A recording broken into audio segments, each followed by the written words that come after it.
Minister Salo Opendi ategeeza nti buli mwaka abantu omutwalo gumu mu kenda bafuna obulwadde obw'okutonya buyite fistula nga wetwogerera ng'eggwanga lirina abalwadde abasukka mitwalo 20.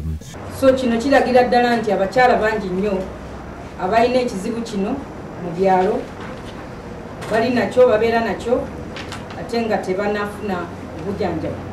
Ategeeza nti abasaba ku mukwenye obulwadde buno bali 25 bokka era nga baganyiziddwa amalwaliro nga obuzibu buva kuba nti gavumenti erina bulungi ssente nga buli mulwadde buno ebisasanyiako emitwalo 80 n'akadde k'ensimbi. Bageza bannayuganda bonna titujjanjabira bwereere n'ekirwadde kya fistula naye okujjanjaba omuntu omu oba omukyalo omu ng'alina kino ekirwadde kya fistula oba atonya gavumenti ekozesa miliyoni wakati wa mutwalo 8 ne miliyoni 1.2. Tulina abakugu 25 bano tubatadde mu Regional Referral Hospitals 13 zonna eziriwo ate bali mu madwaliro amalala aga bananyumba oba aga mission kati nga Kitovu,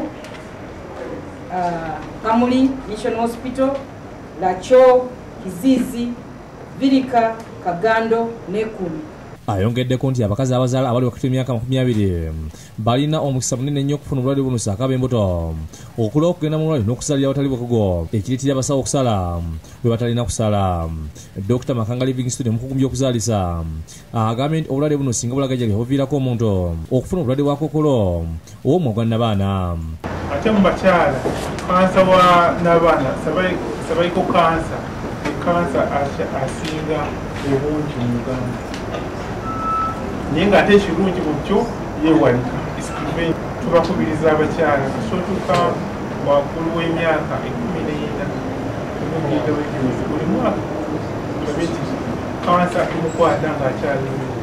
Mu ngeri yemu gavumenti n'ekitongole ekya UN Trust Fund batadde ssente mu minisitule y'obulamu okusomesa abasati n'abasawo ku ngeri y'okwata mu bikozesebwa mu kutaasa obulamu obw'abakyala abazaala.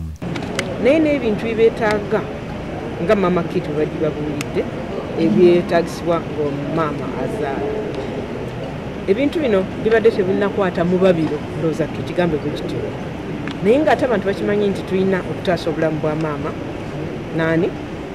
n'omwana naye nga bwe tubadde nga twogera biki bye twetaaga tubadde tetunasaasira nti singa omuntu talina ddagala lyakujjanjaba pneumonia ekintu ng'ekyo nola nti eddagala eryo eryetaagibwa wansi kala yeetaaga akayiso akajja okugema ki. Olukungaana luntudde ku Imperial Hotel mu Kampala n'okulaga obwetaavu buliwo ku ddagala ery'abazadde n'abaana.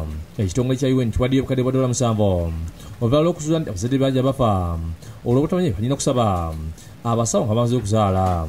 Ekitongole ekyo ne kisalawo nti ensi zonna kati zitandike okusesira okulaba nti buli maama buli mwana ayeetaaga eddagala lino oba ebikozesebwa bino tubale omuwendo gwe tumanye nti kino kye twetaaga era tuteekemu ssente nga gavumenti tusobole okigula.